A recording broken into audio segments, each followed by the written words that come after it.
Let's embark on the Ark Republic to read and hear news just published through professional views. There to keep you in queue. We wanted for the days and time to unfreeze the voices and minds. So let the echo be heard to shine.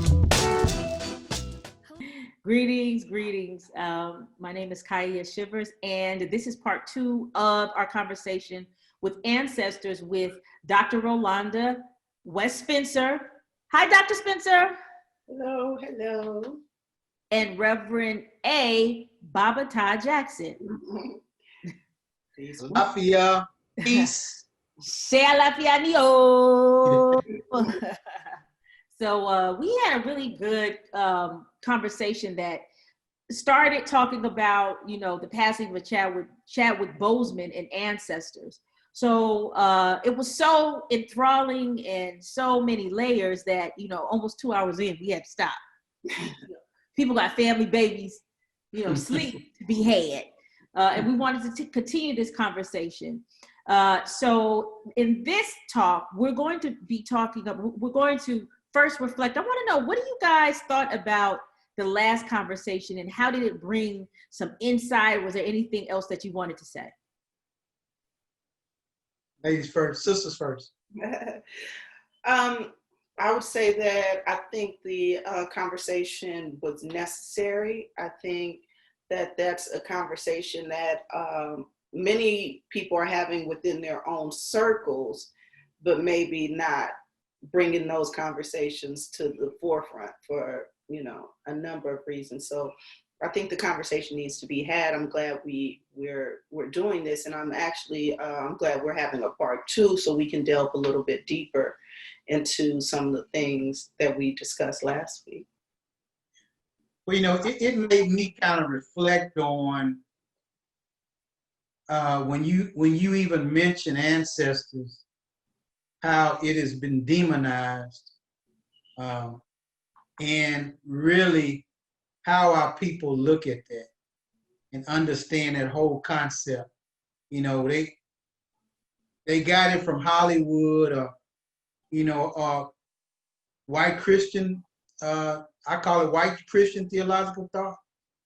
The paradigm of, if we don't do it this way, anything outside of what they say is the structure, and really the structure is you establish that structure. So it made me really look at how that has been demonized and has kept us away from even looking or even having this type of conversation.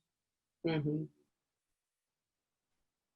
And I also wanted to add, when we had the part where we were talking about effigies and statues and street names after, former colonizers and enslavers and so on and so forth.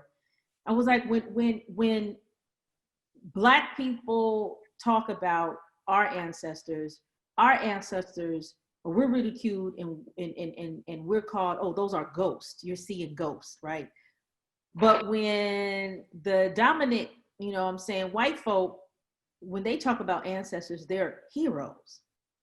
And I think, let's be mindful of that, and how, going on what Todd was talking about, how those who came before us are cut out of our consciousness by these things. So it's like, I thought about that, like when we're talking about ancestors, it's like, oh my God, the spookism and the spirits and the ooh.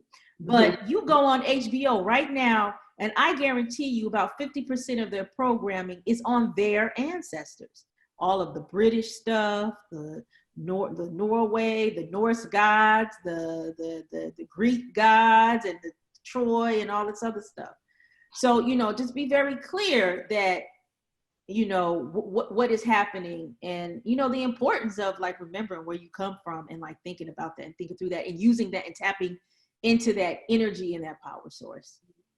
I think that's an issue of language also, Kaia, because you rarely hear white people talk in terms of their ancestors, their actual ancestors, maybe their ancestry.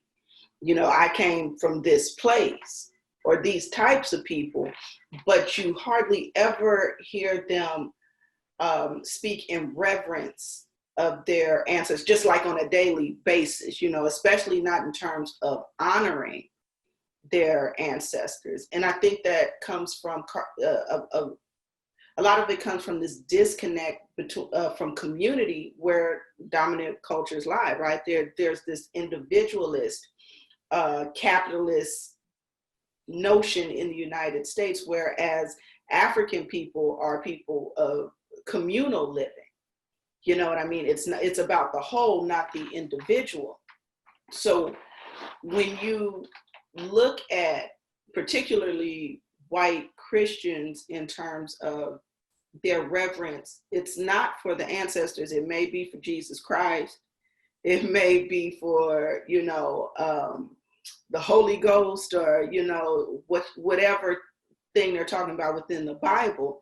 But it's never, from what I've understood, personal in terms of, these are my people. This is my ancestry. These are my ancestors.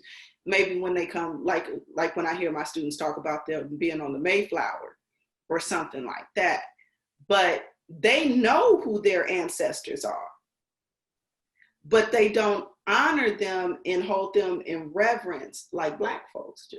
To me, that's my interpretation. I think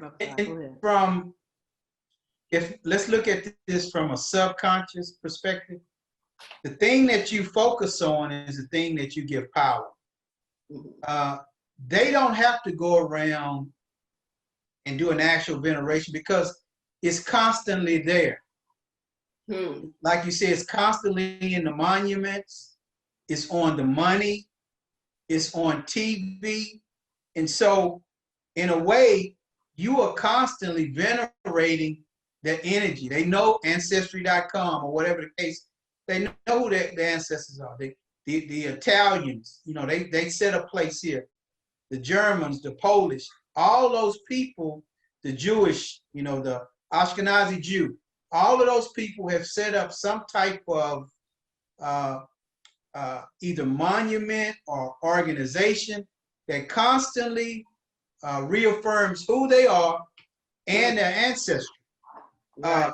You mentioned the Bible, and on there's teaching literally, but when we dig deeper, we'll see that it talks about honor thy father and thy mother, and that is mentioned in both the Old Testament and New Testament. So for all of my folks out there that they don't deal with the new or the old, it covers both of y'all. And it speaks to not only your biological parents, but when you look at that scripture, to me, the Old Testament is more African than people realize. Because we are the few people that talk about honoring your father and your mother. And when I say that, your grandmother. The Yoruba people in the East system, Ifa said, you were very fortunate if you could go back 7 generations.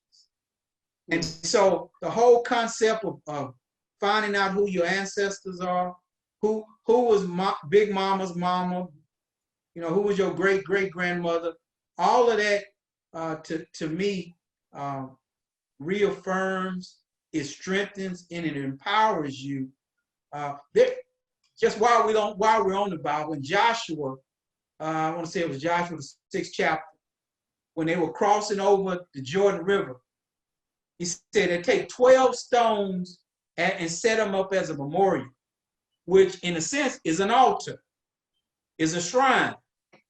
And then they stated, now when your children come and ask, what do these stones mean? Then you can tell them. That is an altar, a shrine dedicated to the ancestors. This is in the Old Testament. See, we read stuff and we preach stuff and we don't even know that it's talking about us. It's to me that's in Ephi, Lukumi, Congo, whatever the case may be, in every African civilization, community, there's one constant. That's ancestral veneration, or honoring of the ancestors. I don't care if you can go from Liberia to the Zulu, back over to Tanzania, I promise you, in one of them homes or somewhere in that community, there's going to be something to honor the ancestors. Now, you know, when we look at it from the religious side, like I said earlier, everything has been demonized. But if you just look at those scriptures, to me, that talks about every home should at least know their family tree. All right. So one of the things I want to say, this is not ancestor, but just looking at like all of these deaths that are just cycling and circling on media. My question to you all is that what does that mean in terms of ancestors? Is that ancestors? Because in my opinion, a lot of media has made a lot of money circulating consistently, you know, really, I would say a lot within these last 4 years, but since Trayvon Martin, but, you know, since the rise of social media, over and over again, these deaths replayed, these people at memorials suffering, Black people suffering, crying. What does that do? And how do we deal with that?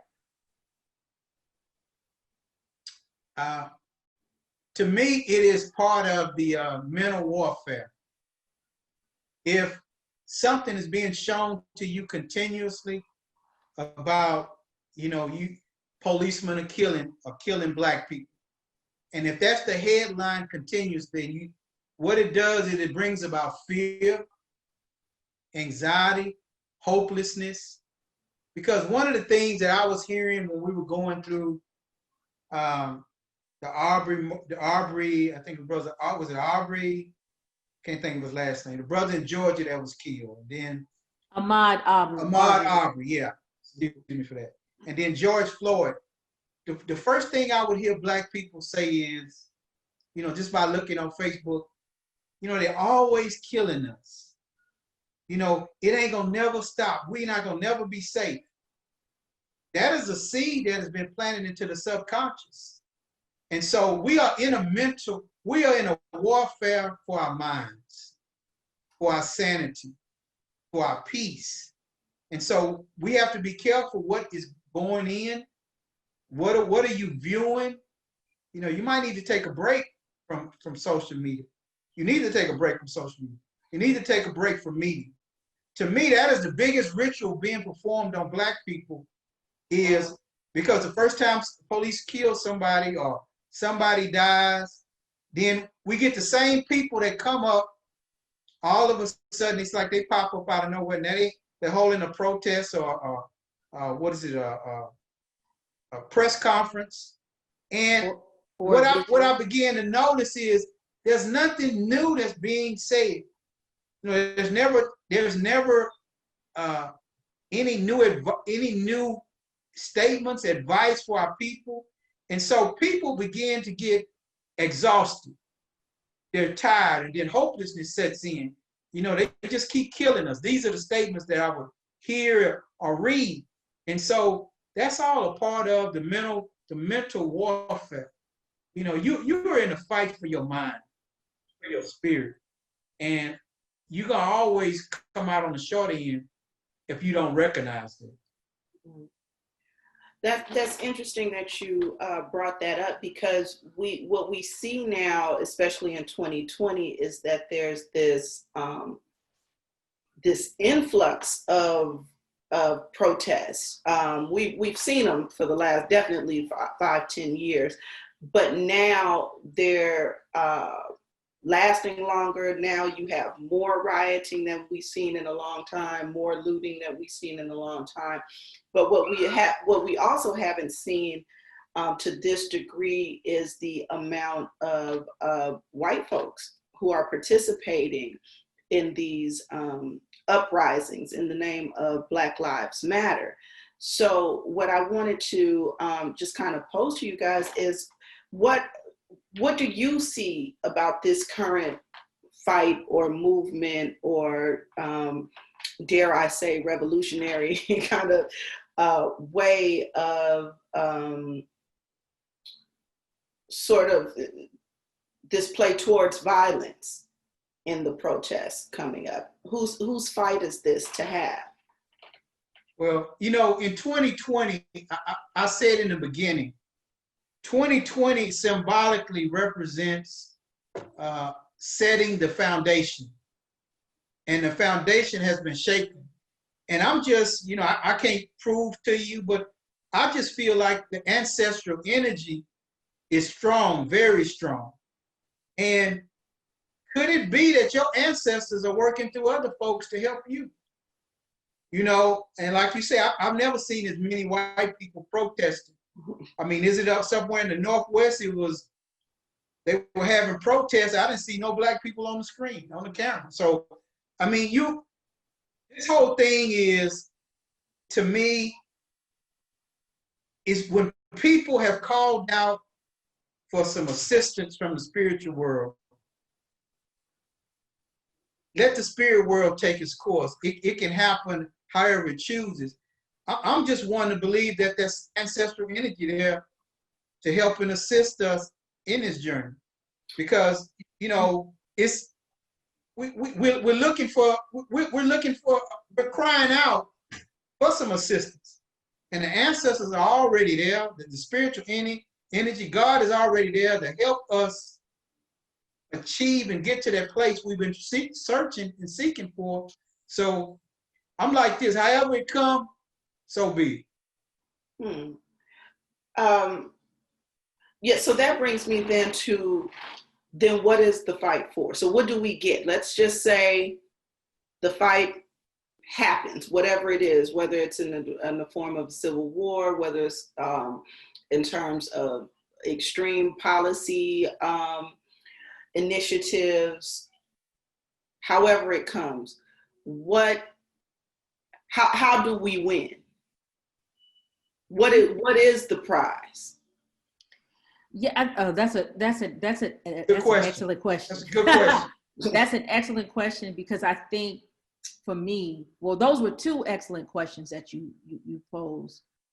For me, what I see and what I hear is, I think what people initially were fighting for, which was some type of justice against police brutality and police killings, has metamorphed into so many things. I don't think nobody can identify what the hell is going on.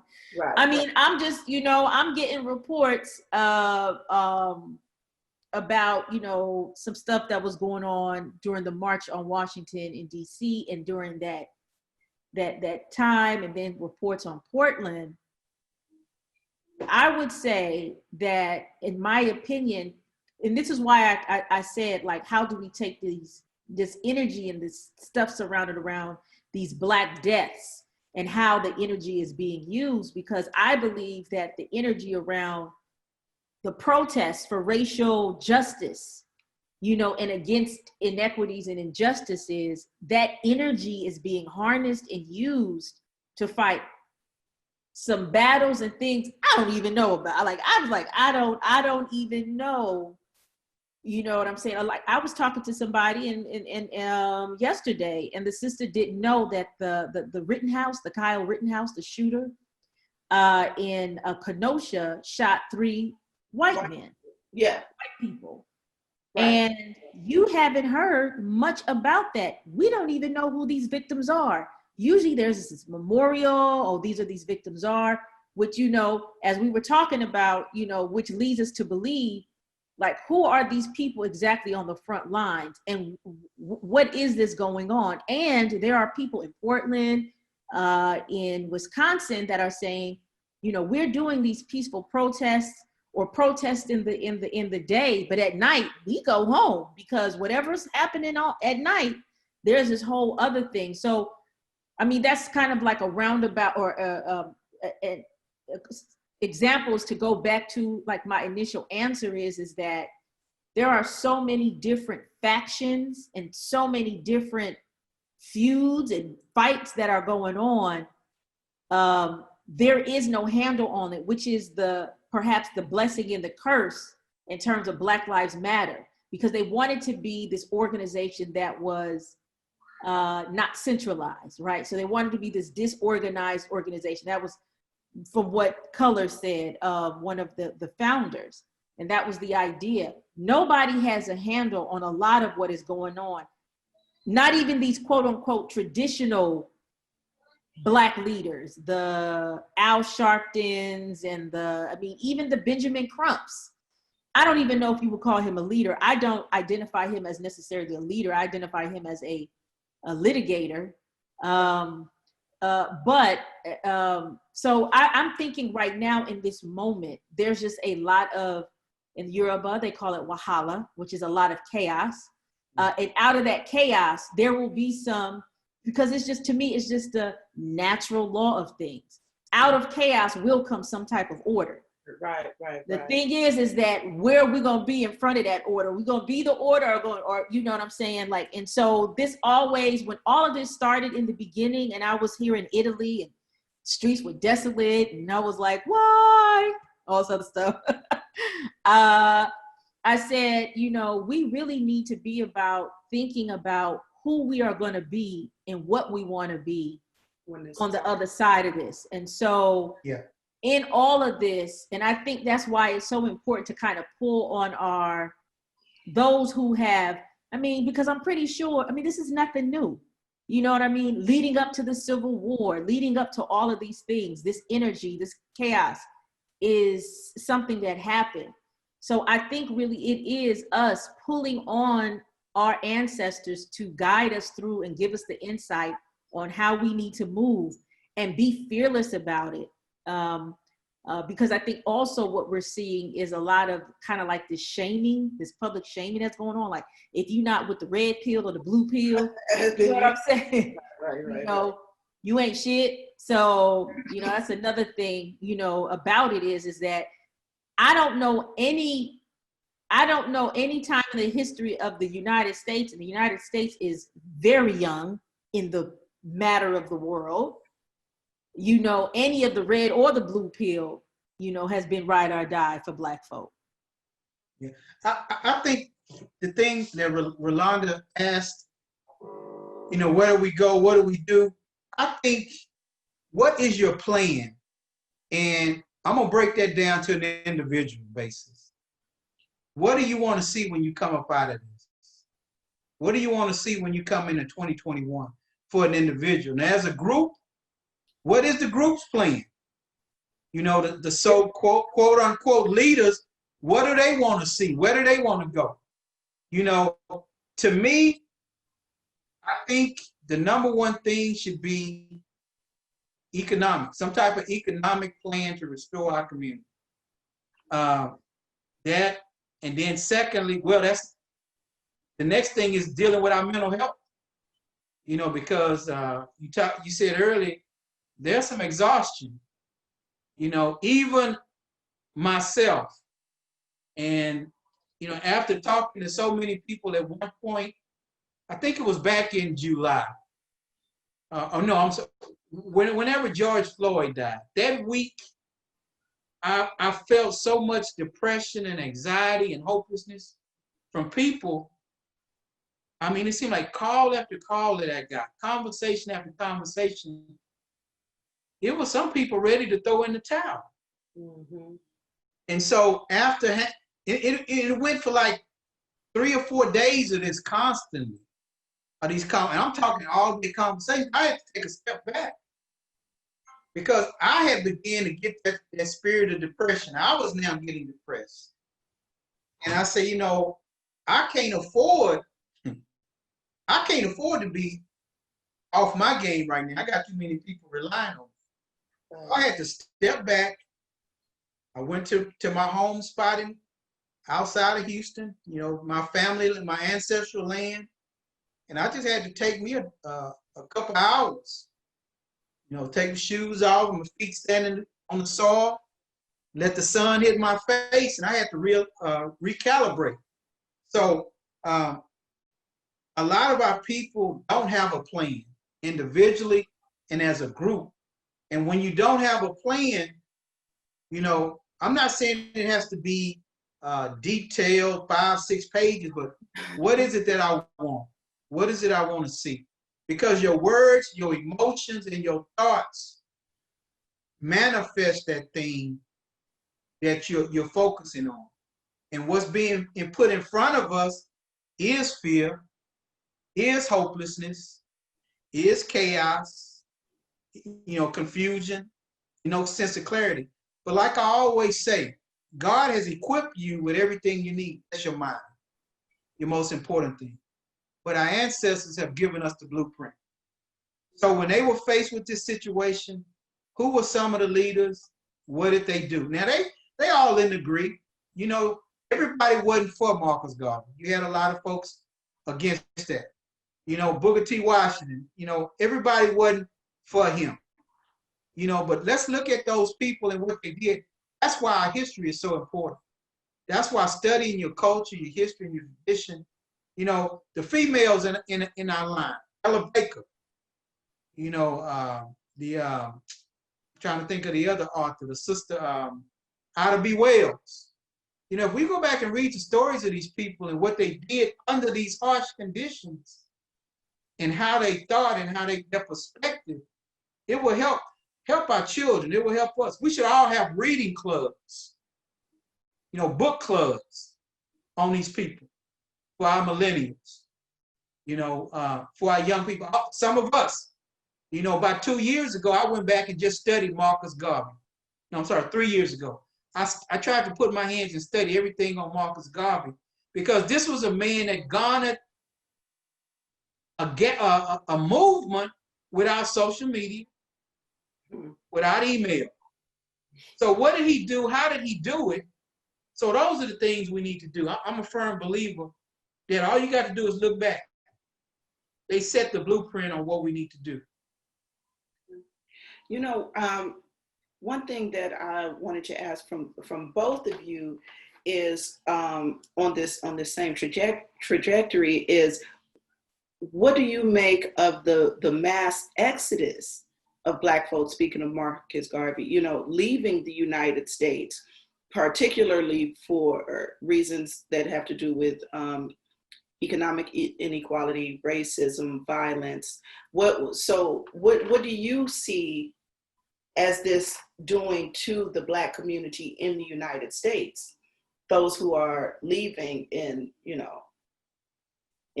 droves.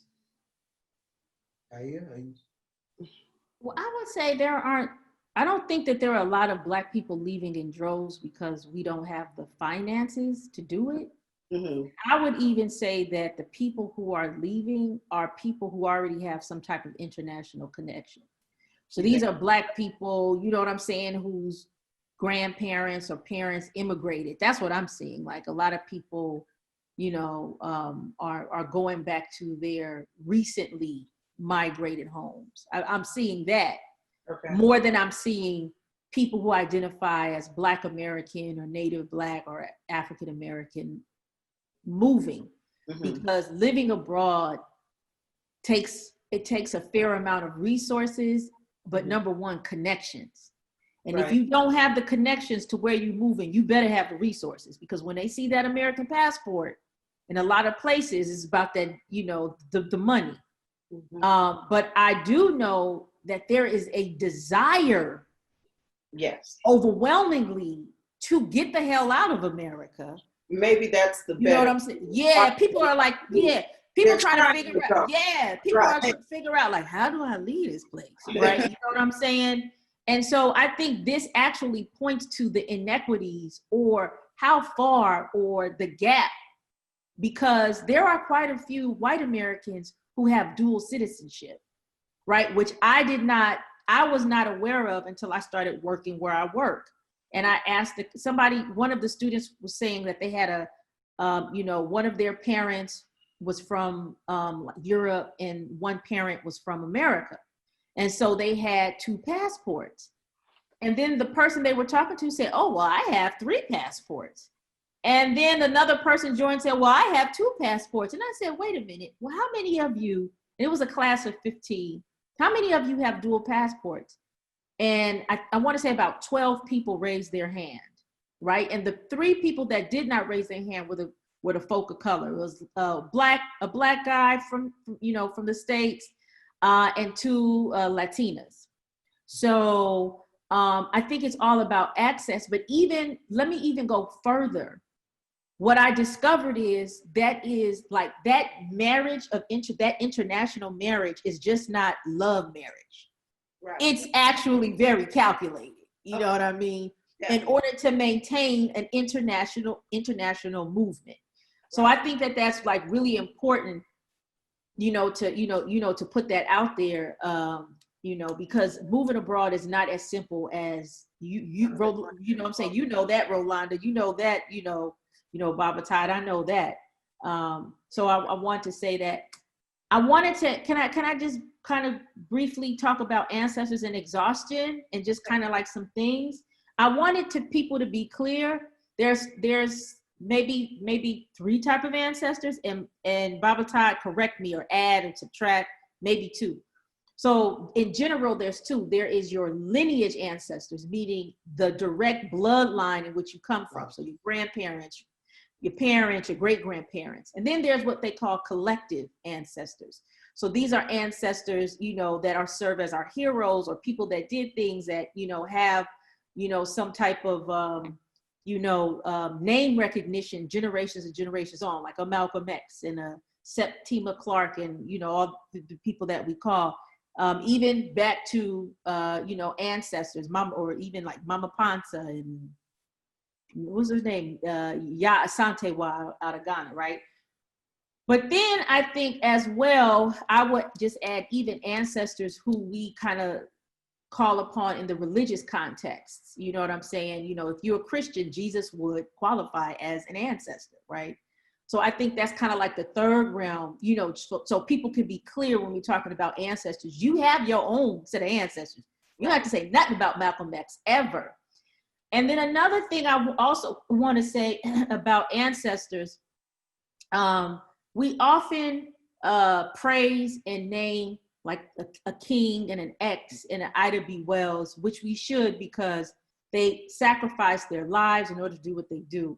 But I also think we need to be cognizant of the women who fried the chicken that funded the movement. Though, you know what I'm saying? The brothers that served as the drivers or put in that work in the middle of the night when somebody was wronged in the community. We must also be, when we talk about this ancestral energy, recognize them, because if it wasn't for them, it would be no king.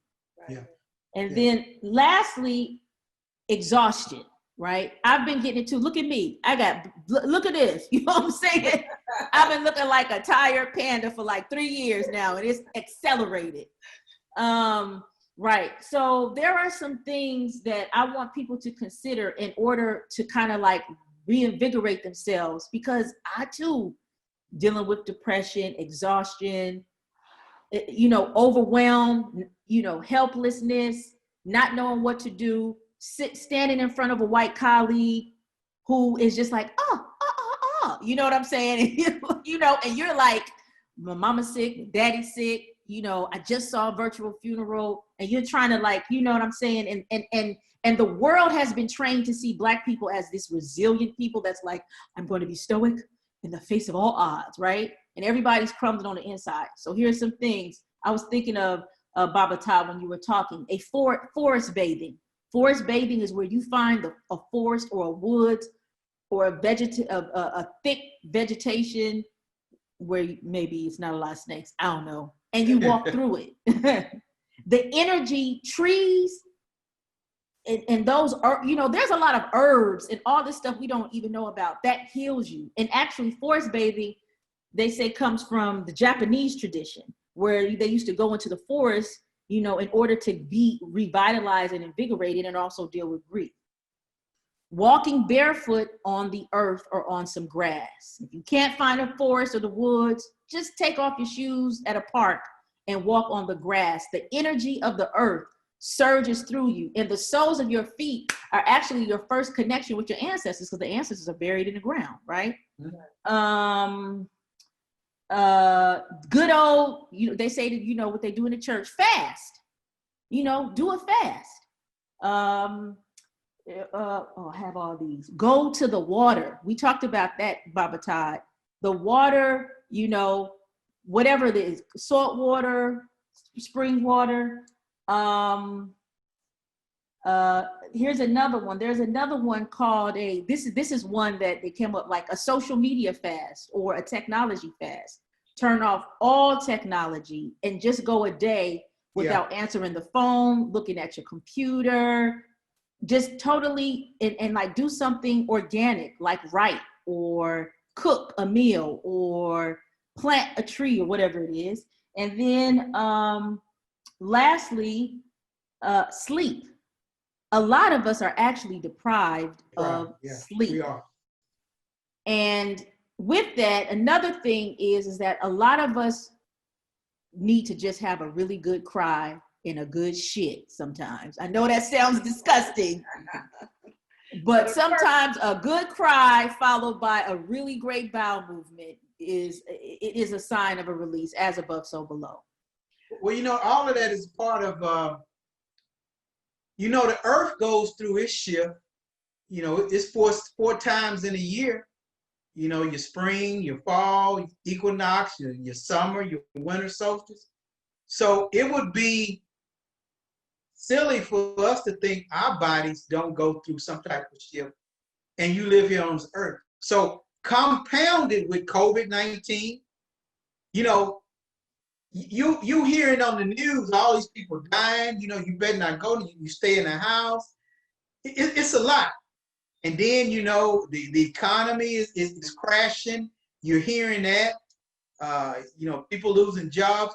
Then you got somebody in the White House that's out of his mind, you know, that's making everybody crazy. You're looking at a presidential election that's coming. So it's so much. So what do you do to offset all this in? My favorite thing is the water. And you know, I'm in the South, so I know a lot of my brothers and sisters might be up in the concrete jungle. They don't have the availability of some of the things that I do. You know, I'm right here in Houston. I'm close to the ocean. And I would tell people, get that crowd as you're walking ankle deep along the beach. Or if you like fishing, get that fish. See, a lot of people, what I'm coming to find out, that are really having a harder time are those people that are not connected to nature. Yeah. A lot of my brothers and sisters that live here in the city, they don't have, like I say, not as fortunate as I am. I can just get in my car and drive 45 minutes to my ancestral home, my ancestral land, the land of my ancestors that we've owned since 1881. And I know a lot of people don't. That's the blessing that I have. Matter of fact, was just talking to my children last night. If something happened, I can get up and I got somewhere to go. But for that brother and sister that's living in that project in Chicago, St. Louis, New York, they don't have no grass they can go stand half for these. You know, but my next best thing, just look up at the sun. Let the sun bounce off your face in the morning. So it's powerful when you can just go sit in nature, get you a good cry, get your journal, your pad, and say, write God a note, write yourself a note, write your grandmama that has went to the other side a note. Say, Big Mama, I need some help. This is what, you know what I'll be going through with this COVID. I want to do this, Big Mama. Paul, I want to do this. And, you know, that's why it's good to know your people that have transitioned. You know, every family, all of us, one project we can do is create a genealogical chart. Start with your parents and make it a family thing. You know, go to mom and say, Mama, how can you help me fill this out? Who was your mama? Who was your dad? And then what are the personality traits of that individual? Because, you know, I was just telling my daughter, you act just like your great-grandmother. No, your great-great-grandmother. And I didn't meet her great-great-grandmother, but I've heard all the stories. but I was able to meet her great-grandmother. So when we know the stories of our ancestors before, their characteristics, their personality, you can see them in the ones today, or you are able to identify them. And it also goes, I guess that's another part of our conversation. I'm going to stop it right there because I don't want to get too far ahead. But nature is the best thing. People that like to fish, you'll see that they're calm. People that do some artwork, some crafts, you need to do something with your hand. And also it's a form of meditation while you're doing these things. You know, just a quick story. It was about 4 or 5 years ago. I went to the doctor. He said, man, you know, you got your blood pressure so high, we're going to put you on medication.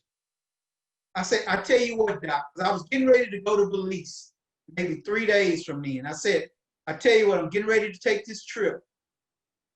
When I come back, can I come in and do another one? And you'll see, I went to Belize, to a place called Punta Gorda, Belize. And where I was staying, my room was at the front of this little small hotel or motel, whatever you want to call it. And maybe 200 or 300 yards was the ocean. And at night I would sit outside the place, not far from the ocean. I could walk to it, and I would listen to the waves. And then at some point I would just go and stand there at the water. And that's where I would have my meditation. See, it's powerful. The water is transforming. When I got back to Houston, my blood pressure had dropped, and they said, man, you got blood pressure of an athlete. You know, you can look at me now, I ain't no athlete. Yeah. That's, I remember 30 years ago, 35 years ago, I was at, not now. And so I said to myself, I just said, you know, that water transformed me.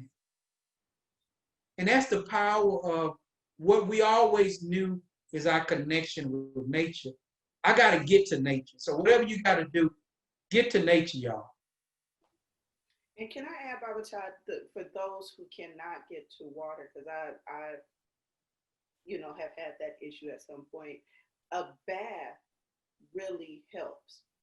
Just submerging yourself in the water and just meditating in that space if you can't go out.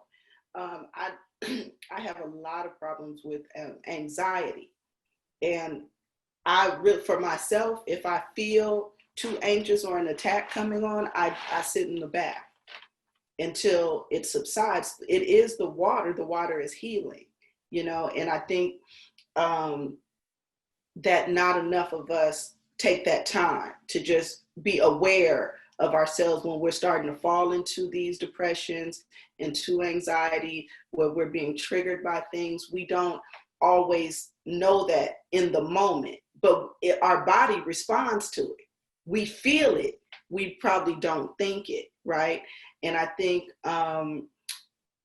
it's a matter of getting rest. And one thing I wanted to propose to, or not even propose, but pose to you guys is, what do you feel about this stigma, especially in Western culture, about rest? You're not supposed to sleep. You're not supposed to just lay down and take a nap. You're not supposed, because then you're lazy, or you're not producing, or you're this, what do we hear in hip hop? Sleep is the cousin of death, and and things like that. So we are trained to not rest. What do you guys think about that in terms of our healing?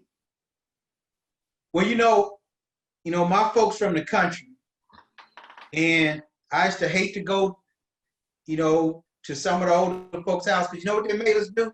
They made us take a nap during the day.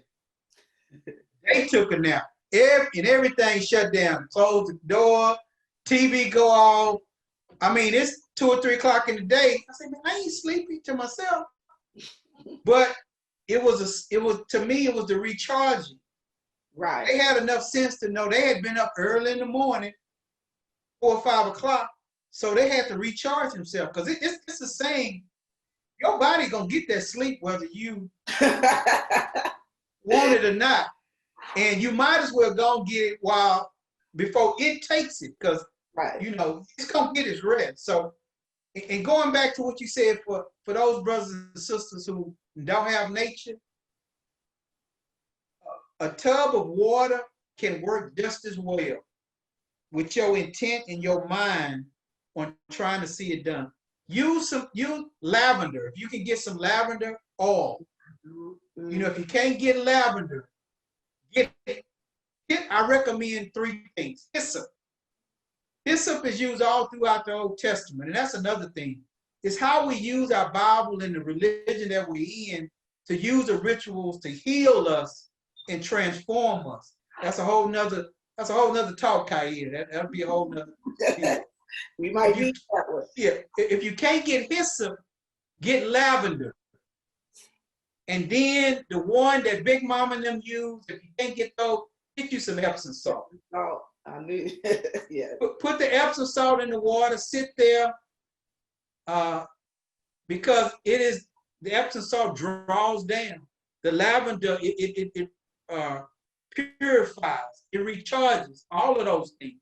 The hyssop sanctifies, it cleanses. All of those are cleansing elements from nature. You're using nature, the elements of nature, to help heal yourself. And sit there and think about what you want to do. If you need to cry, cry. You know, whatever it is. Then once you get through crying, say, okay, God, show me what I need to do. I used to have a simple prayer, and this is what, God, show me where I need to go. Send the people to me, the honest, trustworthy people to me that can help me through this situation, and get quiet and meditate. The spirit world, God is obligated to answer you. And because of the hustle and bustle, our people are not aware of this.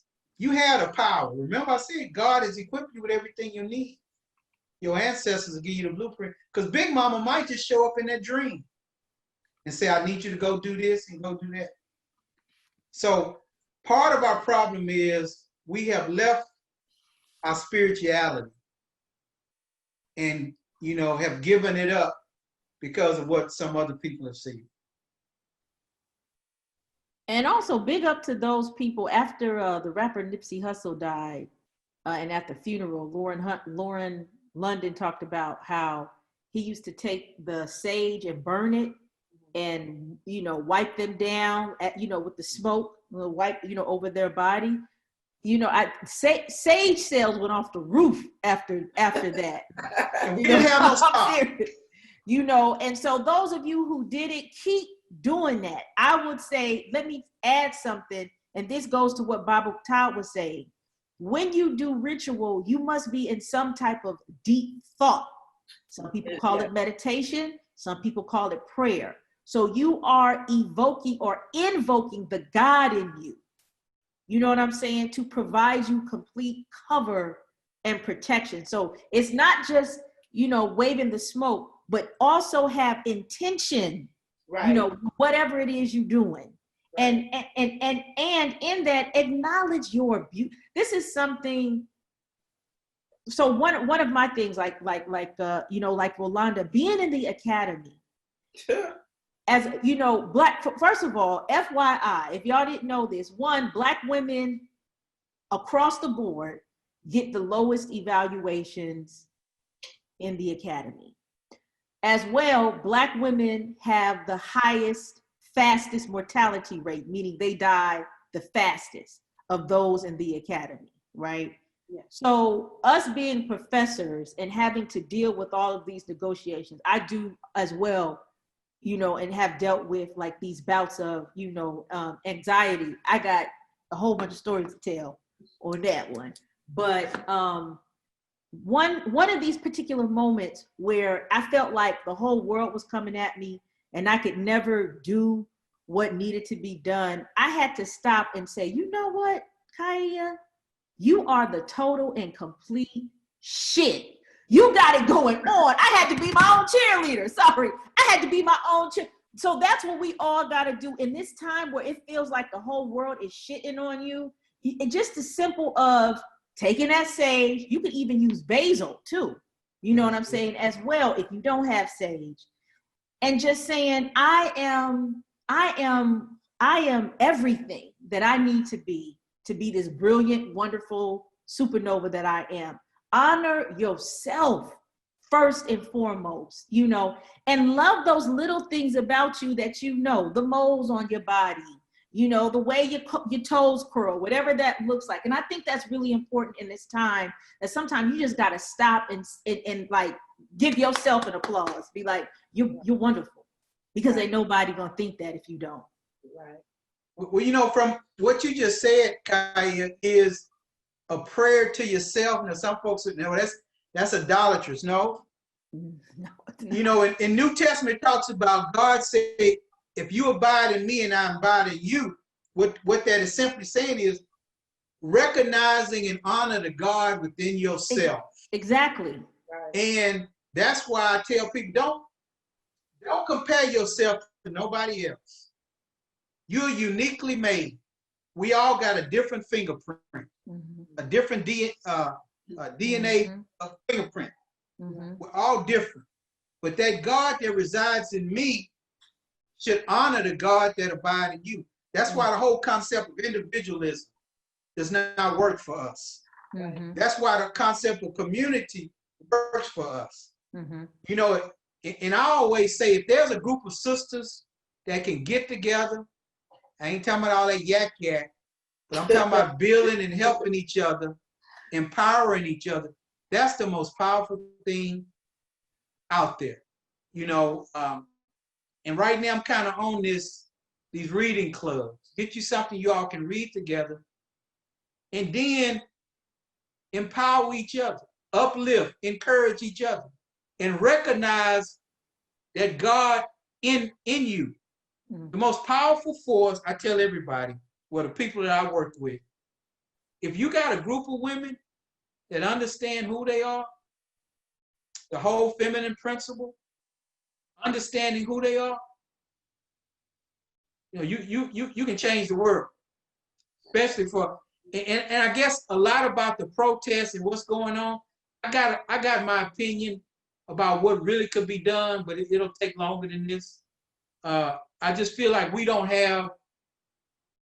not focused on what we can do and who we are. We don't really understand our power as a people. You know, we don't really understand that the answers are really inside of ourselves.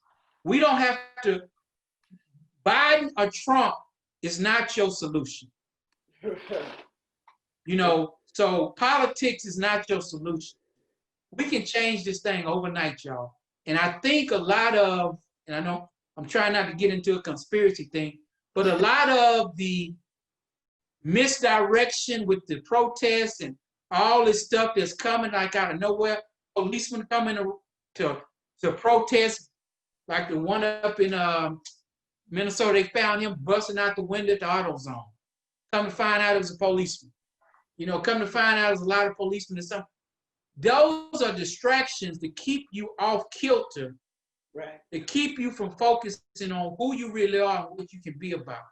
Because our leadership, you know, I'm not calling no names, a lot of them are gatekeepers. Right. Whether they be politicians or preachers or African priests, whatever, they're gatekeepers. Because if they were to channel that energy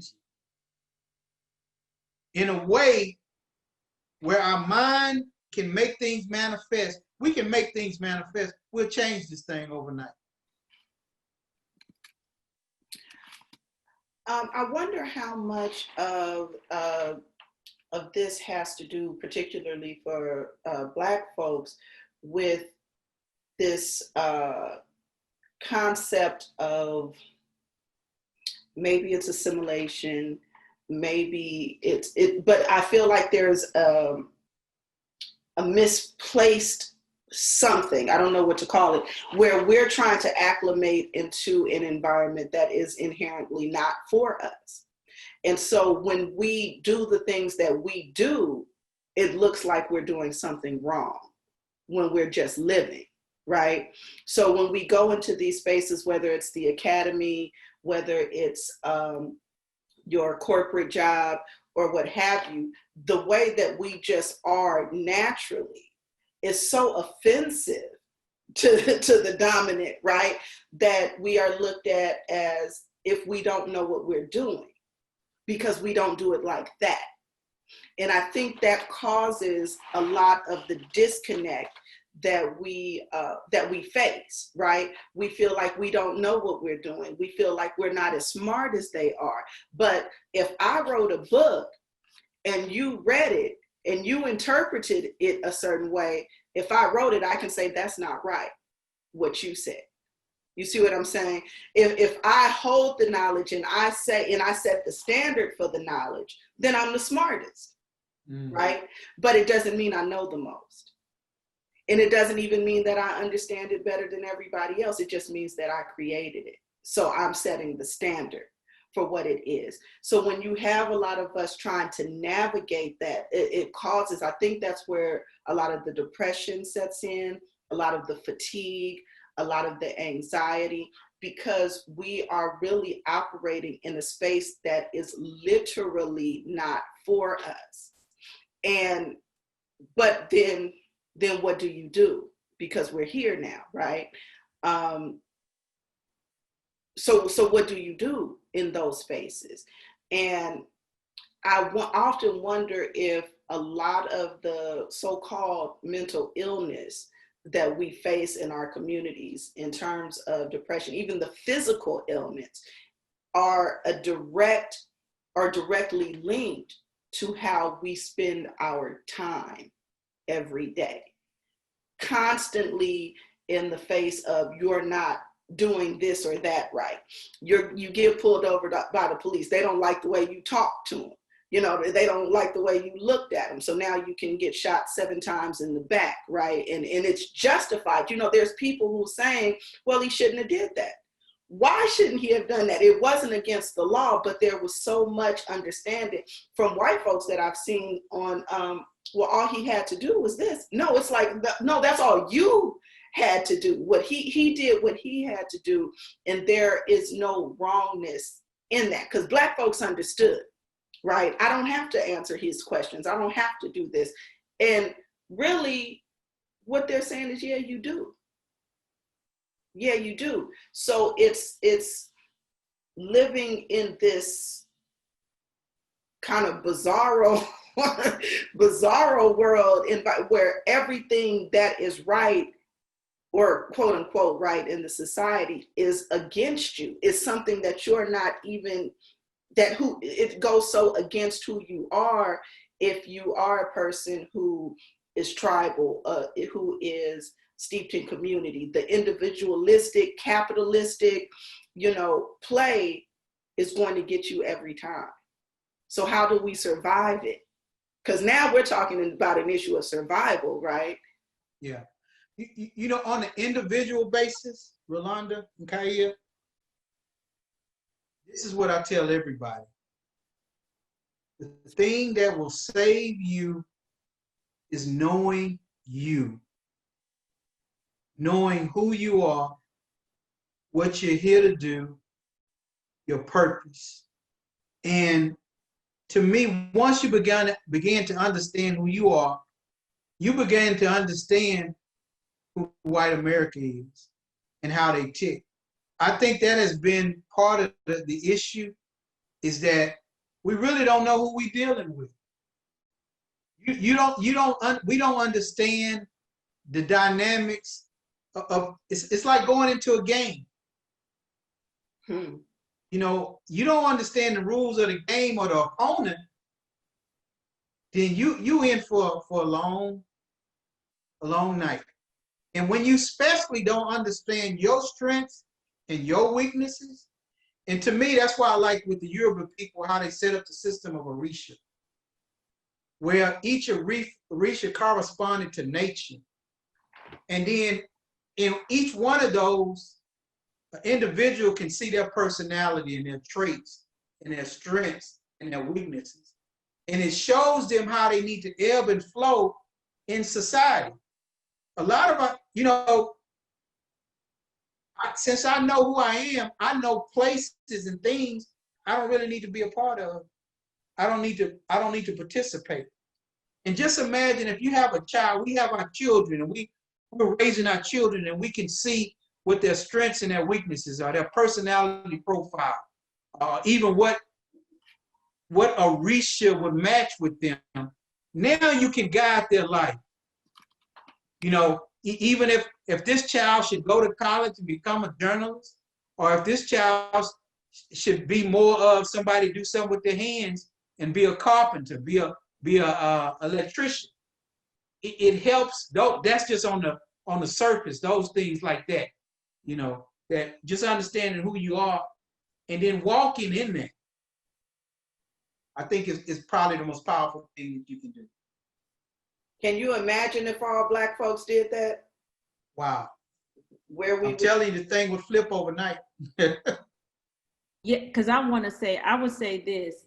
Part of, for me, I think a bulk of our exhaustion and mental health is to us having to constantly self-correct ourselves, and also correct people we love who we don't even want to correct, but we quote unquote correct them thinking that it's for their survival. And when you get into a place where you don't have to worry about all these daily self-corrections, me coming to Italy, for the record, Italy is not the savior for Black people. Okay, that's a whole other conversation. Okay. But you know, when I first moved out here, I got so many texts and emails that I still to this day have not responded to, because I literally slept for two and a half months. The first two and a half months. I slept because I had to me, it was silence, right? I was able to sleep. Then I was able to kind of walk and be without all of the prescripted behavior that I've had to have learned and done in the United States. So I'm thinking, like, I always say to myself, if just Black people had 2 months to sleep and just think and be in their own thoughts, wow, what would this world be? And then the second thing I want to say, Rolanda, is this shit that we're in now, excuse my language, it's not good for anybody.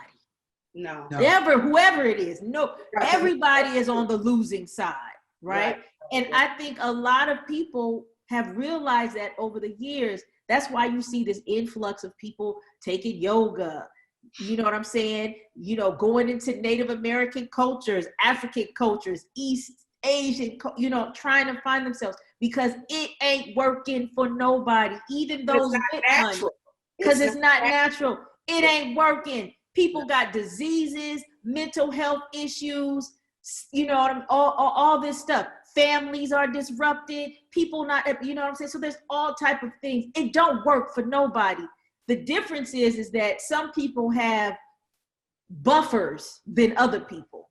Yeah. You know what I mean? So that's the only difference. And I know you got to get off. So I want us to finish. I want to ask this to you, Rolanda, because this is a great question. So I'm going to send it back. We're talking about, Baba Todd often talks about purpose, right? And finding your purpose. What's the difference between purpose and a personal project? Okay, let me answer that with an anecdote. So when I graduated from college, my intention was to go to school to be a screenwriter.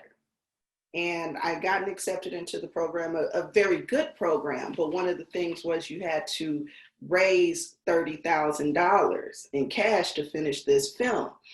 And I couldn't get the money. You know, I was a single parent. I knew I was going to have to work. Another thing was, in all of the programs that I looked at, it was like you had to be there 10 hours a day, you know, things like that. And I couldn't do it with being a single parent, with all of the things that I had to do.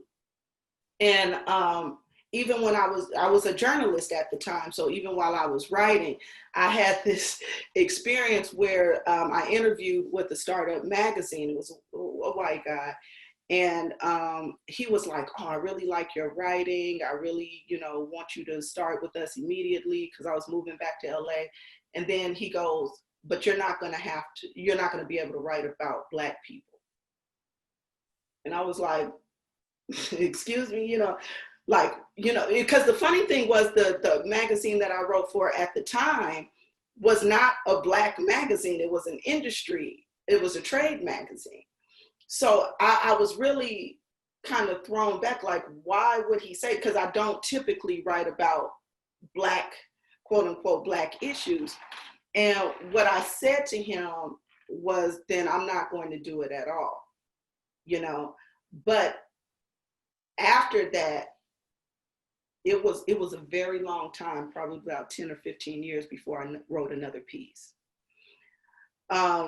It just did something to me spiritually. I was just like, I couldn't. But on the flip side of that, when I went into education, every program I applied to, I got into. My master's, my second master's, and my doctorate, like immediately. Didn't have to pay, and things like that. When I got into my doctoral program, I applied to 5 different programs. I got into all of them and got funded for all of them. Wow. And it wasn't difficult. There was no, and I was like, shit, I do not want to be, I don't want to be a teacher. I don't want to, do that kind of thing. But I remember when I was 19, my daughter was a year old, a friend of mine from high school. I was talking to her and I said, one of the things I probably want to do is be a professor, maybe as I got older or whatever. And she laughed at me. And she was like, I don't see that happen. Okay. So, fast forward 10, 15 years later, that was all I could do. There wasn't anything else that I could get money for, get access to. If I said it was in education, it just came up. Then when I started working with, it wasn't that I was just working with formerly incarcerated people. I was working with Black men on healing. See, people look at me as a reentry person, but what I was really doing is looking at the healing of Black men and how our educational system was failing them in that way. And so it just kept going in that direction. If I needed to do anything, I could. If I needed someone to listen to what I was saying, in those respects, I could. So I just had to say, I had to rest in that being my purpose. And when my daughter just like 2 months ago was like, yeah, you're the reentry person. Like, who else would I talk? Because I was like, why are you at? She was like, who else would I talk to? You literally wrote the book on what I'm asking you about. And even with the book, you remember how the book came up. It was just like, they asked us to write it. And so, it was like, okay. So the other stuff is what I wanted to do. What I was going to do was exactly what I'm doing, because that's just the way the universe aligned for me. And I think, and you get enjoyment from that too, though, don't you? I do. In peace. The fulfillment, yes. And yeah. I know that I've done good work. Now, that is one aspect where I don't have imposter syndrome. It's not a motherfucker that can come to me and tell me anything about what I do. You know what I mean? I might question all kinds of other things, but what I do is what I do. And I can rest in that. And I think that's the difference. Because I've wanted to do all kinds of things, but I had to do this. So that's what I would. And another thing with purpose that I see is a lot of times when people were saying, I don't know what I want to do, the people around you recognize it sometimes when you don't. They'll tell you. And you can just ask them. Right, they'll ask you for it. Like if you notice that somebody is constantly asking you to do something that you say you don't do, that's what you do. That's You know what I would tell somebody? If you're not sure, go ask 10 people that you trust that you know are genuine, and ask them to tell you what are you good at. And I guarantee you, they'll recognize those 10 people. If they know you, they'll bring you that clarity. oh yeah, all day long. Well, I think that this is a great kind of end to ancestors and purpose. I hope that we can continue this conversation. I think it's sorely needed. I want to thank you, Reverend Baba Todd Jackson and Dr. Rolanda West Spencer, for joining us on this conversation on ancestors. What do they mean, as well as purpose, and how do we recognize it and realize it? This was like hella dope. Well, thank you for having us once again, sister. Thank you all for having me. Thank you. I enjoyed it. Yes, definitely. Likewise.